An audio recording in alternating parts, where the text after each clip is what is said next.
and welcome to another edition of Potluck, your everything and anything talk and entertainment TV show. My name is Laura Hartman, and I am your host. Today we have a very special guest who's had a potluck of opportunities fall into her lap, and she's made them into golden opportunities. She wears many hats, and she is a very big advocate of smiling. So please welcome to the show, Ritzya, the drama coach. Welcome to the show. What a great introduction. Thank you. Thank you. So you want to know about hats, you want to know about smiling. Where do you want to begin? Well, let's start with how you started with the drama coaching. My degree is in theater and performing arts. Okay. And from the time I was a little girl, I had training in dance and voice and acting. So I went into that, and I was a professional actress for a while. And then through the years, you know, you got to kind of do what a girl's got to do to get by. And through my marriage, I found that I had a lot of chances to have things fall in my lap, opportunities to supplement income because he would lose his job or different things would happen. So the drama coach was one of the ways that I sort of created an income. And it was working with kids originally, because I homeschooled my kids, so I had a pool of kids to work with, and it was drama classes.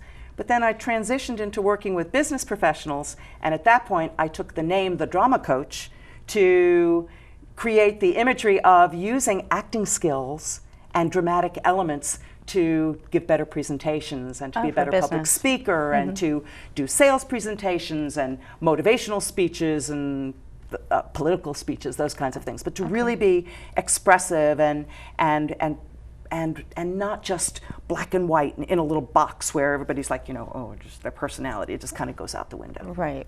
Okay. Now, you are an entrepreneur and you wrote a book. I did. Yes. So let's start with your first business, which was doing childcare. Okay. I mean, really, I babysat. Remember, I told you about needing to supplement income. So I babysat. And then during one of my bouts of my husband not having a job, we didn't have health insurance. So our pediatrician at the time, a lovely couple, Millie and Jeffrey, and I said, we don't have health insurance. And Millie said, you bring your kids anyway. I said, Millie, we don't have insurance. Right. She said, you bring them. I said, well, okay, if they're sick. She said, no, you bring them for well visits, shots, everything. Just bring them. And I did. And I used to stop in just to say hello.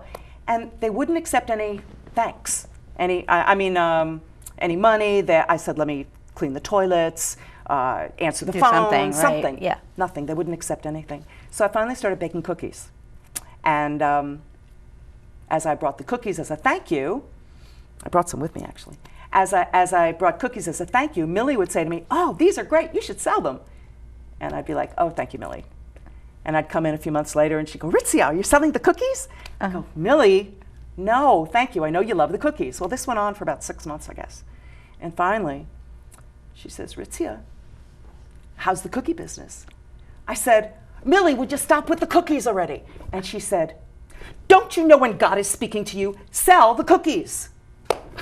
So by the end of the week, I got my business license, I got little cards made, I got an inspection by the Department of Agriculture, and I started selling those cookies. Within a week? Well, I got everything in line within a week. Okay. And it didn't take long for me to have customers selling the cookies. So it had a clever name, Home Run Enterprises, because my boys were little and they were into baseball, and the cookies had baseball names. I even brought you a little package. I don't make these anymore. This was just for you. I spent all morning baking. So it's got a cute little card and a ribbon, and I sold them in boxes and tins, and I shipped them all over the country. And wow. maybe you'll get a chance to eat them later. Yeah. Yeah. I'm sure I will. So that kind of segued into another opportunity, which fell in my lap, which wasn't really a business, but it definitely supported our family.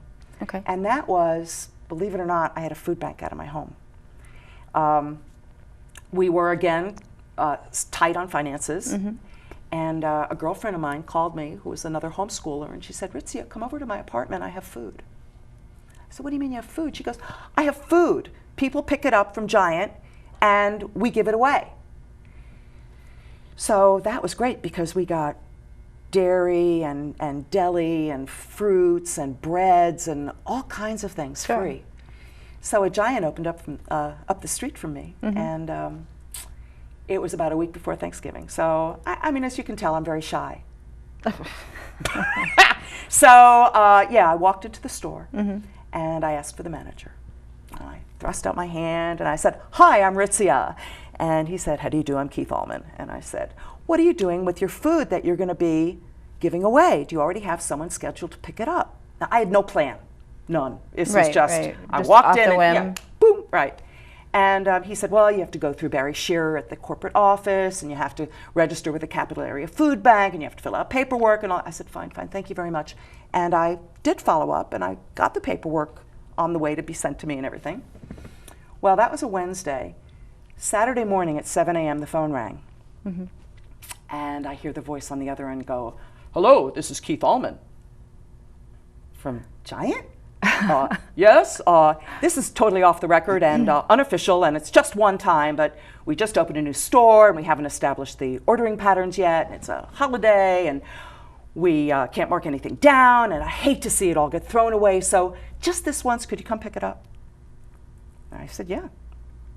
He said, "By the way, bring a truck." I said, "A truck, all right." So I called Melanie, who has a 13-passenger van. She came. We went to Giant. We back up. The door opens. The receiver sticks his head out. Dennis McNamee. He goes, "Hey, you here for the bread?" I said, "Yeah." He looks at my station wagon and my girlfriend's van, and he says, "Didn't Keith tell you to bring a truck?" And I walked into this back room, which was, I mean, 3 times bigger than this studio, and these stacks of bakery items. You know, there are these long trays. They're about 3 feet by 3 feet. They're about this tall, and they either nest or they stack. There were about 12 of them. Each one was 18 high, straight up to the ceiling. All bread. Bread, cookies, cake, pastries, muffins, biscuits, stuffing mix, everything that you could imagine that would be in a bakery at Giant a week before Thanksgiving. Oh, wow. And I called my friend with a truck. With a bigger truck. She came with her pickup truck, and we loaded the pickup truck, the van, and my car, took it all to my house a mile away, unloaded it into my carport. I called everybody I knew, and by 6 o'clock, it was gone. So you called people that you knew that were in need of. I called homeschoolers, I called pastors, I just churches, called. yeah, I said, right. "I have food, take it to the needy. Oh, wow. Just pick it up," and they came. Oh, nice. So I felt very good about it. Of course, I had a freezer full because I'm thinking, "Oh, wow, that's a one-time thing." Yeah. Went to sleep a very happy lady, tired lady. Uh-huh. And Sunday morning, about 7 a.m., the phone rang.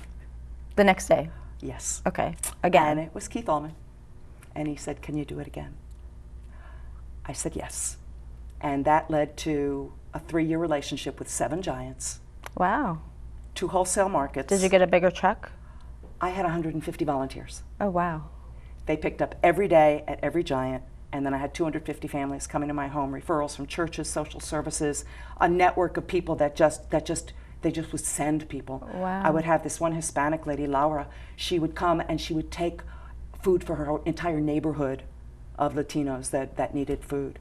And that went on for a couple of years. And they actually built me a garage, one of the churches, like nice. Habitat for Humanity. They literally came in, they pulled the plans, they got the permits, they drew it all, they provided the manpower, they provided the equipment, the supplies, and built us a garage. Yeah. Oh, that's nice. Yeah, That's yeah, nice. Yeah, so that's just a couple of things that have fallen in my lap, but there's a lot more than that. Yeah. Yes, Yeah. I know. Yeah, Okay. yeah. So you got the cookie business and the food bank. Right. So how long did you have the cookie business, and why did you stop? Well, it overlapped with the food bank. Okay. And I couldn't do both. It was too much. I just Okay. couldn't do both. The food bank was virtually a full-time job in addition to homeschooling my 2 kids. Okay. At the time I had just the boys. Okay. So yeah, So you did the food bank for about 2 years, 2 maybe years? 3 years. Okay. And what made you stop that?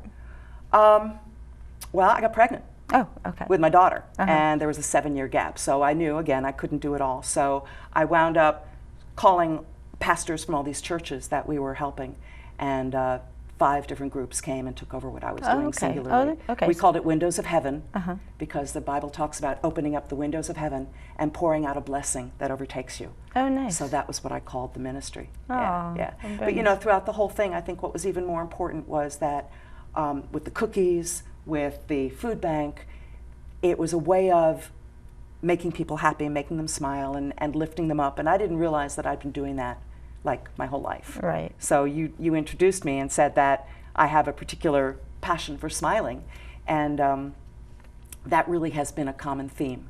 If I can't make people smile, I feel like I've somehow missed out on my purpose. Right. And I told you the story about how I discovered my purpose, didn't I? About my son.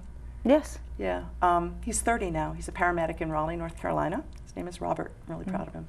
When he was about 6 years old, we were driving through the Burger King, and his little brother Ryan was in the back seat, and I had ordered the food, and I don't know, I made some kind of funny accent or played around with the lady with the speaker, and then we came to the window, and again I was interacting and smiling and laughing and got our food, and as we're driving away, this little 6-year-old folds his arms and he goes, "Mom, why are you always making people smile?" I'm like, really? And I said, "Robert, when you are old and gray and you have grandchildren sitting at your knee, I hope that you will tell them that their great-grandmother was put on this planet to make people smile." And that was when I knew. But I didn't really think about it. I just did it. Right, right. In the grocery store, in church, and when I was speaking, all these different places, didn't matter. So that's always been a really big part of my life, is smiling. My mother emphasized that. I sing about smiling. I have stories about smiling. Right. Yeah. Do you smile about this butter? What's the butter doing here? That's hysterical. Curious minds want to know. All right. Okay. This is a pound of butter. Yes. I lost 35 of these, and I haven't found them. That's good. Yes. They were strategically spread out all over my body. And it wasn't because of the cookies. Isn't that funny? My boyfriend the magical said, weight loss exactly. cookies. You know, my boyfriend says, "You're going to talk about diet and cookies?" I said, "Yeah." So, yeah, I lost 35 pounds, and this just represents, you know, we talk about pounds, but a pound of butter. Wow. You know, I lost 35 of these. So what happened was, again, it fell in my lap. I wasn't planning on writing a diet book, just like I wasn't planning on running a food bank or having a cookie business. So I had lost all this weight, and my friends would see me and they would say, "Ritzya, what did you do? Right. How do you stay in such great shape?" And I would say, "The ELF diet." They'd say, "The what?" I'd say, "The ELF diet." And then I'd tell them what it means, and I'd tell them a little bit about it, and they'd say, "Oh, you have to write a book." Now, you remember Millie with the cookies? Said, "Sell the cookies." Yep. And it took me like 6 months to get it through my head to sell the cookies. So it was the same thing with the book, except it took 2 years. Oh. I had a sketch drawn out, just on literally a napkin. And I had it all thought out of what it would be. And I would have friends say, "Hey, how's the book coming along?" "Oh, never mind." "How's the book? Have you written the book yet?" And this is what would happen over and over when I'd see people. And finally, I did write the book. And I actually brought you one. Oh. Yes. Oh, wow. It's called the ELF Diet. Okay, and why is it called ELF? Well, Because you want to be like a tiny elf? Well, it's the imagery of an elf, yes. But if Okay. you notice, first of all, it's very small. It fits in your hand. So Okay. it's the smallest and last diet book you'll ever need. By Okay. Ritzya, Chief Svelte Elf. And the first question that everybody says is, what does ELF stand for? So, of course, the first chapter says, what does ELF stand for? And then the second chapter is the Elfer Size program. People want to know how I stay in such great shape. Right. The Elfer Size program. And then the third thing is ELF excuses. Why we eat when we shouldn't. We call them ELF fibs. Okay. So there are ELF tips and there's ELF wisdom, all these different things in my ELF diet book and the story. So the bottom line is, And it's an easy read. 10 pages long. Yeah, really. It's waterproof. It's intended to be used around food. Okay. Stain-proof? It's been field tested with guacamole, peanut butter, wine, coffee, and motor oil. That's another story for another day. Okay. And the bottom line is, ELF stands for eat Live? less Oh. food. Okay. I mean, how no-brainer, right? Right, ELF. right. And actually, this ties into something else that's kind of serendipitous. In the first chapter, I talk about how your stomach is the size of your fist. So I talk about portion control and cutting your food in half, and it's very fun with lots of whimsical quotes and fun things. So when I give it to people, I say, I dare you to read it without laughing, smiling, or having an aha on every single page. Oh, wow. And that's what happens. Ah. So it also has a tiny little card to go with it, the ELF diet. We can talk more about that another time. Okay.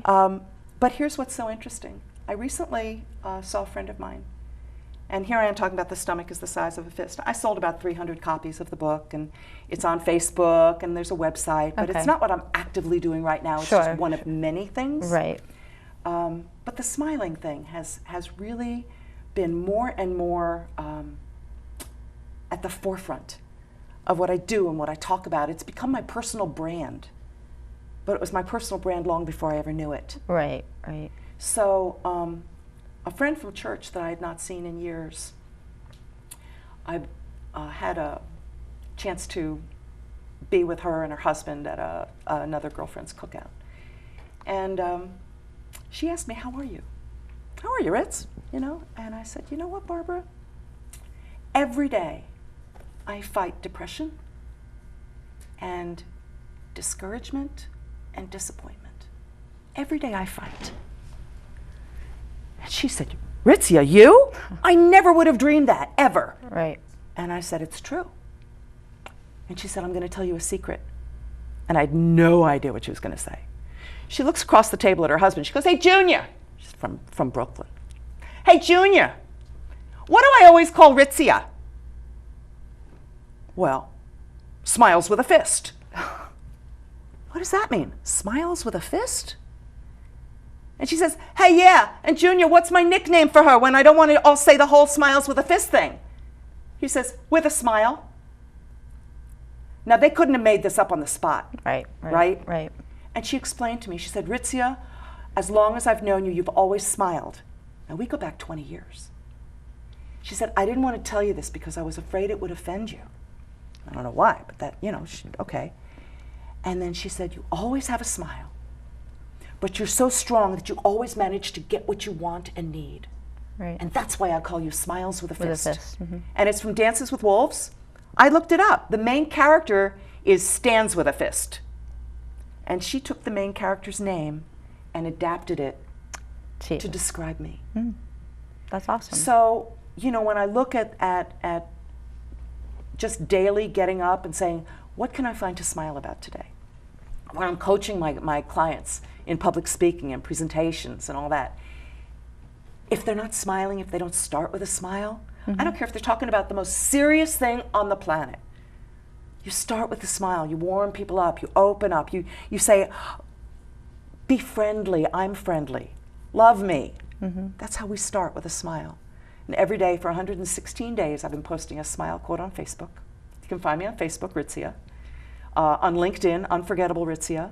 I've been publishing a post every day about kind of what smiling means to me. And of course, the next day after that conversation with Barbara, I posted a little blog article about Smiles with a Fist. So every day I have something. Now, I haven't posted anything today, because you know why? Because you're waiting for the show. I am waiting for the show, exactly. Yesterday, it was When Things Fall in Your Lap. Okay. Do it. Because it was based on a friend of mine yesterday at the dentist saying, what are you going to talk about today, Ritzya? You know, at the TV interview. Right. And I said, I don't know. I said, things just fall in my lap, just like this interview, right? Right. Carol called you, or you called Carol, or she couldn't make it, or something. And she said, well, why didn't you call Ritzya? I didn't go after that. I didn't pursue it. It just happened. It happened. And when it happens, So, you just got to go with it. Correct. When these things fall in your lap, Just do it. you know, you have discernment, obviously. There are some things you're going to say no to. But for the most part, when these things fall in your lap, look at it and go, why not? What's the worst that can happen? Right. What's the worst that can happen? You know? And I have had more amazing experiences because of that. Well, I think when you say what's the worst that can happen, I think a lot of people are afraid of rejection. So. Oh, I hate rejection. We all do. As a matter of fact, that's the little voice in my head that makes me feel the depression and the discouragement and the disappointment, because I got that little voice in my head going, oh, Ritzya, you're not good enough, you're not this enough, you're not that enough, you're blah, blah, blah. And I have to shut it up. And that's one of the reasons why I go to the smile quotes every day. You know, I say, what can I say today that will build me up, that will prepare me for my day, and will encourage others too? And do you get a lot of responses from people? Not as many as I'd like, Okay. but it doesn't matter if I get one. Right. If I get one response that says, boy, this really encouraged me today, or boy, I agree with that, or boy, that really changed my thinking, whatever it is, Right. that's enough. Well, it has to be enough. Yeah, and I think you need to keep doing this because with the world that we live in today, That's it's exactly a lot right. of, especially with the media and Yeah, stuff, yeah. there's a lot of disappointments and Totally. sadness. And That's exactly, and that's yeah. how when I'm speaking at a Rotary next week, and by the way, I'd love Rotary. If any of your listening audience is in a Rotary club and they arrange for speakers, please, please, please, I would love that, really, because I talk about smiling. I start by singing. Okay. Smile though your heart is aching, smile though it feels like breaking. And so I open with singing, I tell some stories about smiling, and it's for that exact reason. Because our world, the news we get, the input, the constant bombardment of negativity, how do you overcome that? Right. By choosing to look at the positive, by choosing to look at the rainbows, to look at the sunshine, to look at smiles, whatever it takes. Because otherwise, I don't know how anybody makes it. I don't know. Right, right. So for me, it's my mission, my purpose. I've now incorporated it into everything I do, and I've seen the pattern through my life of encouraging people to smile. Oh, I'll tell you a real quick story. Can I? Do we have time? Yep. How much time do we have? Enough? I don't know. All right, so I was in the Maplewood Grill. Oh, I'm not allowed to say a name, am I? Am I allowed to say a name of the place? Somewhere in Northern Virginia. No, Little fine. plug, You're it's fine. good? Anyway, I obviously am a singer, and there are these fabulous open mics all over Northern Virginia. If you want to know about them, email me, text me, send me, friend me on Facebook. And I was there with some friends of mine, and they had another couple there. And we're talking, we're about 10 minutes into the conversation. And this man, Manish, sitting across from the table, I'd never met him before that I knew of. And all of a sudden he says, I know who you are. I'm like, oh God. He said, yes, I saw you speak. I said, really? How long ago? He said, 4 years ago. I said, do you remember what I said? And do you know he said yes? He remembered everything. No. Oh. He remembered my main point. Okay. And if you're going to speak, you can really only leave people with one main point, maybe a couple of illustrations, right? Right. Okay. So I said, Manish, what did I say? And I wish I could stand up, but I don't want to mess up the camera and my microphone. But sitting there, he goes, you said, smile. I'm like, really? So we come full circle. If you look at my LinkedIn profile, it says Unforgettable Ritzya. Several years ago, I had a friend tell me that I make people unforgettable, top of mind, by helping them with their branding and their messaging and presentations and all that. And I paraphrased the song, Unforgettable, that's what you'll be. And I would sing it instead of my elevator, nasty elevator pitch thing that you have to do in business. Right. So I would sing it, and I would sing this version of Unforgettable. Well, what I've realized, Laura, is that all these years, when people meet me and they say, I've met you before, I remember you, I remember you, I remember you. You know what they remember? The smiles. My smile. And I mean, you have tissues? It was like, I mean, really, when all of that fell in place and came together, I thought, the reason I'm unforgettable is because of my smile. And when people say, you've got great energy, you've got this, you've got that, all they're feeling is the smile. And it can be a compassionate smile, it can be a big smile, it can be a tooth-eating grin, it can be a eating grin. Right. But the point is that smile is the thing that has opened doors for me my whole life. And I think it's going to continue to open doors for me, like being with you today. I hope you'll invite me back, and we'll be able to talk more about diets and cookies and smiling and whatever else is falling into your lap. Right. And if we have time, I would like to talk about an event that I hold twice a month, but I don't know if we have time. We have about 3 minutes, so. Perfect. Okay, so I have clients that want to be that have presentations and public speaking to do, but they didn't have a place to practice. And when I would meet potential clients, they didn't really have a place to sort of get a feel for me and get a sample, so to speak. So I created a speaker salon, and you're invited. Oh, thank you. Twice a month in my home in Herndon, Okay. The speaker salon is where you can come and practice speaking, get feedback from the other people in the group, get professional coaching tips, and I serve wine, homemade guacamole and hummus, Cookies? and cookies if I happen to make them. So it's personal professional development. It's networking off the charts. I really emphasize letting down the facade, being real, letting people see who a little bit of your vulnerability, a little bit of transparency. That's the trend today in speaking. So it's this experience that people have where they can interact, encourage each other, and it's created a community of people who are supporting others who want to be better speakers, from beginner to advanced. Okay. So it's a very eclectic group. It's on Meetup, Speaker Salon. You can. I'm sure you're going to put all my contact information on the credits. So that's something that's twice a month in my home. It's $25, and I would love to have you come. You meet my guest. Oh, well, thank you. Yeah? Thank you. Well, That'd be thank you. This is parting is such sweet sorrow, as one would say, but we do need to You just gave me my quote for tomorrow. Yeah. Do you want to hear it? Thank you for coming on the show. You're welcome. And you can find Ritzya at, you want to spell it for?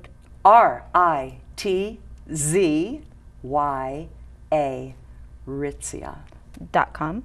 No, if you Google Ritzya, you'll get me in lots of different iterations. So you don't have a website? The website is www.thedramacoach. Oh, thedramacoach.com. Right. Okay. And there are so many other ways to find me if you reach out to me. And you look, it won't take all the long. social medias, Facebook and stuff. Anyway, well, thank you very much. And if you're just catching us on the web, go to www.potluck-online.org. And we'll see you next time. Thank you.